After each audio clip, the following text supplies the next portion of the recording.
something about those city lights calling out my name. Now, mama, don't you? बिस्मिल्लाहिर्रहमानिर्रहीम। Welcome to my YouTube channel Mohammad Javed 4422। Viewers, कैसे हैं आप सब?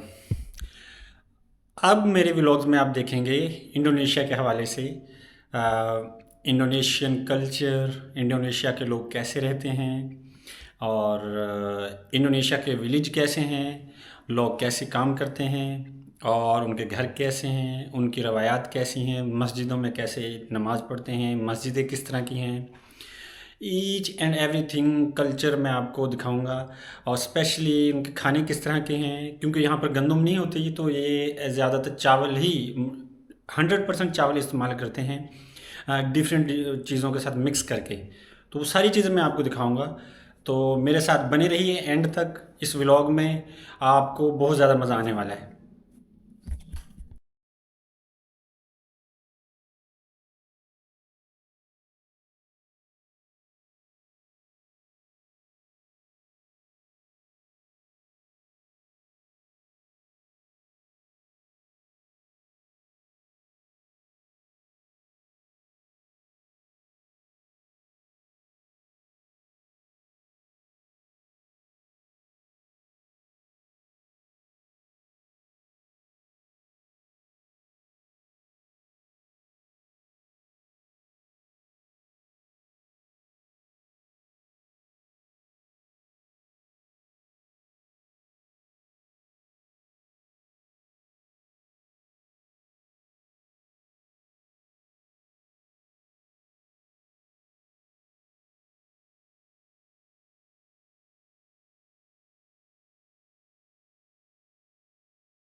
East जावा के मतलब मैं आपसे डिस्कस करूंगा अभी, जिसको मैं आपको दिखाने जा रहा हूँ अपने व्लॉग्स में। इंडोनेशिया के सूबे मशरक़ी जावा की तारीख कदीम हिंदू बुद्ध सल्तनतों, ताकतवर माजापाहत सल्तनत और डच सल्तनत से लेकर जदीद इंडोनेशिया की आज़ादी तक बहुत अमीर और मतनू है, ये तनाज़े से भरी हुई है।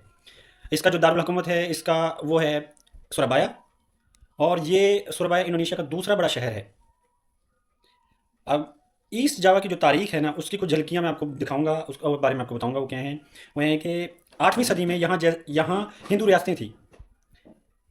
कांजू रोहन 10वीं सदी में मरकज़ी जावा से मुताराम सल्तनत के मरकज़ की मुंतकली के बाद ये इलाका मेडांग, कहदीरी और बिल आखिर माजा पाहत जैसी बड़ी सिंगासारी सल्तनतों का मरकज़ बन गया। अब मैं आपको ये बताऊंगा कि माजा पाहत सल्तनत के बारे में कि वो क्या है।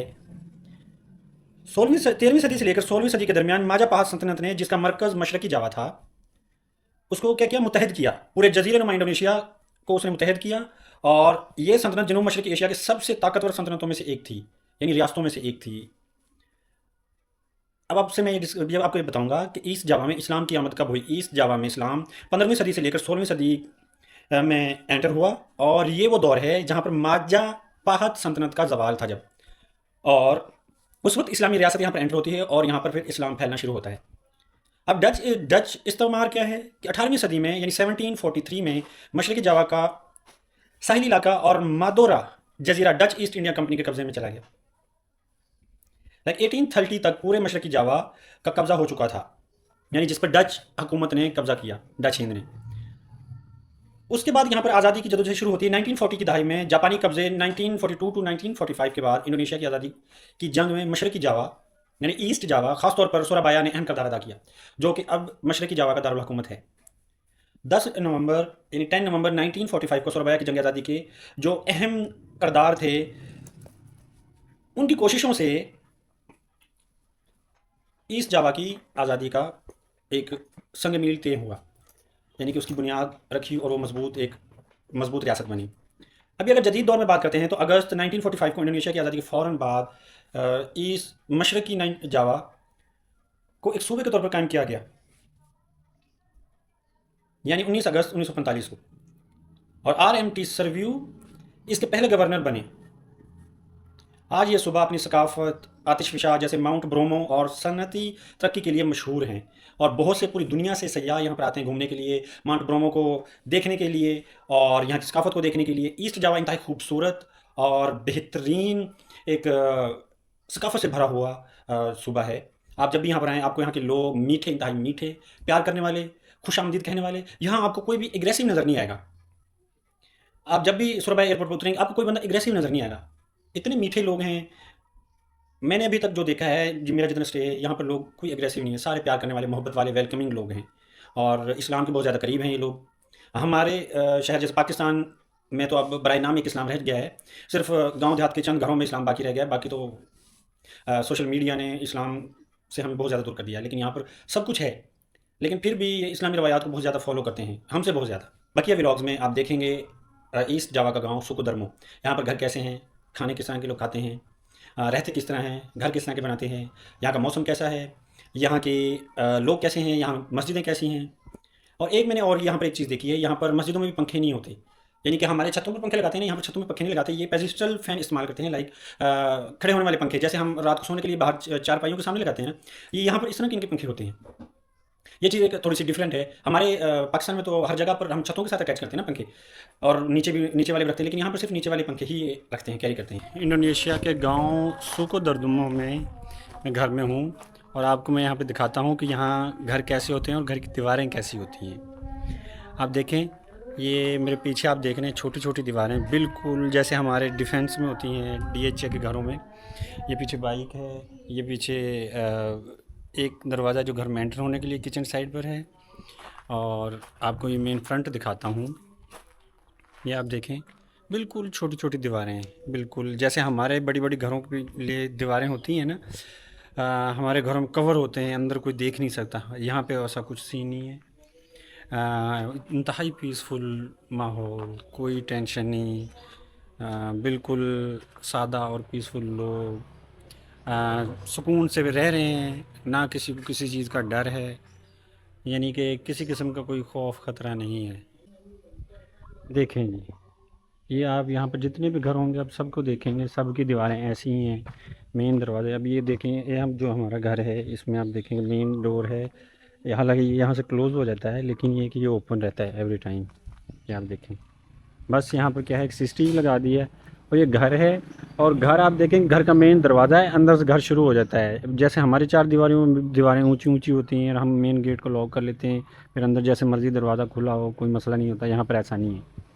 यहाँ पे पर्दा यही है कि अंदर घर का दरवाज़ा बंद हो बस।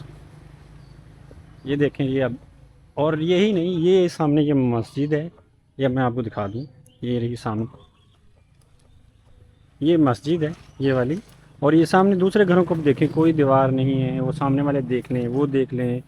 दुकानें हैं, दफ्तर हैं बने हुए हैं, सब नॉर्मल है। वो सामने दुकान है, देखें यहाँ पर जगह जगह पे लोगों ने दुकानें बनाई हुई हैं घरों में, और अपनी इजी लाइफ गुजार रहे हैं। वो आप देखें कैसे बेहतरीन घर हैं, केले के दरख्त हैं, गलियां आप चेक करें, साफ़ सुथरी। गांव देहातों में भी यानी कि आपको गंदगी नज़र नहीं आएगी, इतने साफ़ सुथरे। और यहाँ पर जो पानी का सिस्टम है खेतों में लगाने का, वो सेम हमारी तरह है।